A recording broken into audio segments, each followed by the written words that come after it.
처음 이 내용을 채워 넣으려고 한다면 굉장히 어렵고 막막하게 느껴지실 것입니다. 하지만 걱정하실 것이 하나도 없습니다. 왜냐하면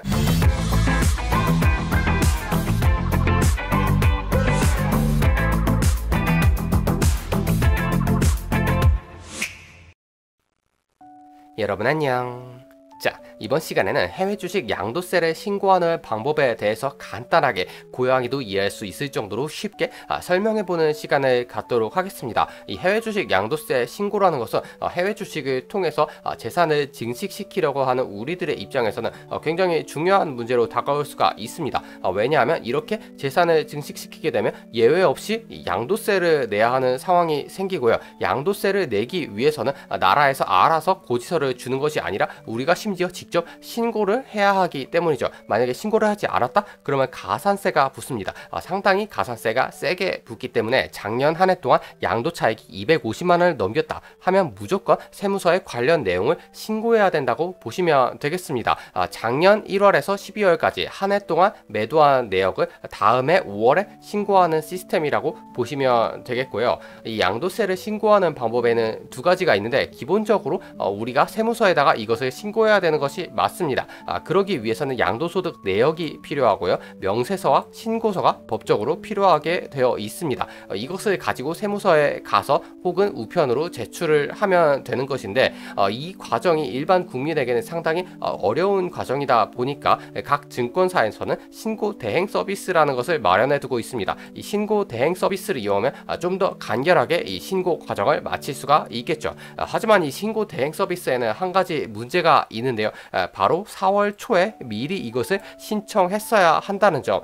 그렇기 때문에 만약에 5월이 돼서 아차 양도세를 신고해야 되지 라고 생각을 하시면 이 증권사의 신고 대행 서비스를 이용하기엔 약간 늦은 감이 있다 라고 보시면 되겠고요. 이 경우에는 우리가 직접 세무서에다가 관련 내용을 신고해야 된다고 보시면 되겠습니다.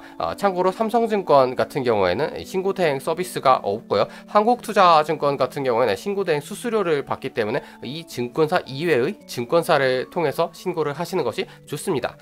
자, 기본적으로 어떠한 방식을 이용하든 간에 양도소득 내역이라는 것은 산출해야 되는 것인데요. 각 증권사별로 양도소득 내역을 어떻게 산출하는지에 대해서 간략히 알아보겠습니다. 미래에셋증권 같은 경우에는 이 카이로스 HTS에 접속을 하면 해외 주식 양도소득세 신고 대행 신청이라는 메뉴가 있습니다. 자, 이것을 누르게 되면 이렇게 양도소득세 조회 화면이 뜨게 되고요. 저 같은 경우에는 미래에셋증권에서 매도를 한 내역이 없다 보니까 아무런 것도 떠있지 않지만 매도 내역이 있으면 여기서 조회를 하시면 매도 내역이 뜨게 될 것이고요. 이것을 그대로 출력을 하시면 됩니다. 삼성증권 같은 경우에는 이 홈페이지 팝.com에 들어가셔서 양도세 조회 메뉴를 찾으실 수가 있고요. 이 해외 주식 양도세 조회를 누르시면 다음과 같이 종목별 합산 내역을 보실 수가 있습니다. 그리고 마찬가지로 출력 버튼을 누르셔서 관련 내용을 출력하실 수가 있죠. 자, 그리고 NH투자증권 같은 경우에는 HTS에 접속을 하셔야 되는데요. 여기서 양도소득 과세자료 조회 출력이라는 메뉴가 있습니다. 이것을 클릭해 보시면 마찬가지로 조회할 수 있는 화면이 뜨게 되죠. 키움증권 같은 경우는 홈페이지를 들어가셔야 되는데 이 홈페이지에서 보시면 해외 주식 양도세 계산 내역이라는 것이 있습니다. 이것을 클릭해 보시면 마찬가지로 계산 내역을 조회하실 수가 있고요. 인쇄 버튼도 있기 때문에 이것을 인쇄하실 수가 있습니다. 자, 그리고 마지막으로 한국투자증권 같은 경우에는 홈페이지에 들어가셔서 서비스 신청 메뉴에 가셔서 해외 주식 양도소득세 자료 조회 발급이라는 메뉴가 있습니다.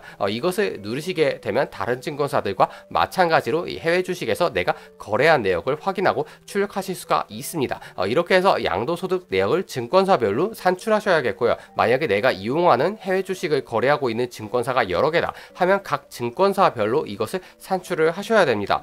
산출을 하신 다음에는 이 명세서와 신고서를 준비를 하셔야겠는데요. 여기에 나와 있는 각각의 예시대로 빈칸을 채워 넣으시면 됩니다. 이 서식은 어디 있느냐 하면 이 별지 제84호와 별지 제84호 부표 2라는 것이 문제의 서식들입니다. 그렇다면 여기서 별지 제84호 부표 2라고 그냥 네이버에 치시면 자동으로 여기 별지 제84호와 부표 2에 해당하는 양도소득세 신고 및 납부 계산서와 계산 명세서를 모두 구하실 수가 있죠. 이것을 다운로드 받으셔서 내용을 채워 넣으시면 되는데, 처음 이 내용을 채워 넣으려고 한다면 굉장히 어렵고 막막하게 느껴지실 것입니다. 하지만 걱정하실 것이 하나도 없습니다. 왜냐하면 각 증권사별로 발행했던 이 양도소득 금액 계산 내역이라는 것이 있죠. 여기에 있는 항목들이 바로 여기 계산 명세서에 있는 각 항목과 일치하기 때문이죠. 간단히 말하면 여기에 있는 숫자를 그냥 이쪽으로 옮겨 붙이기만 하는 것이다 라고 이해하셔도 되겠습니다. 이런 식으로 쉽게 계산 명세서와 신고서를 작성하실 수 있기 때문에 이 점에 대해서 크게 염려하지 않으셔도 되는데, 그래도 나는 잘 모르겠다, 직접 작성하려고 하니까 막막하다고 하시는 분들은 그냥 증권사별로 발행했던 양도소득 내역만 가지고 세무서에 방문을 하시면 됩니다. 왜냐하면 세무서에 각 서류들도 출력해서 비치해 놓고 있고요. 세무서 직원들이 여기 접수처에 앉아 있으면서 우리가 무엇을 작성해야 될지 모를 때 도움을 줄 수 있기 때문에 어떻게든 양도소득 신고를 마칠 수가 있다, 이렇게 생각하시면 되겠습니다. 물론 이 사람들은 이 세무서에서 관할하고 있는 모든 지역 주민들의 세금 신고를 받고 있기 때문에 굉장히 바쁘고 인력은 부족한 상태입니다.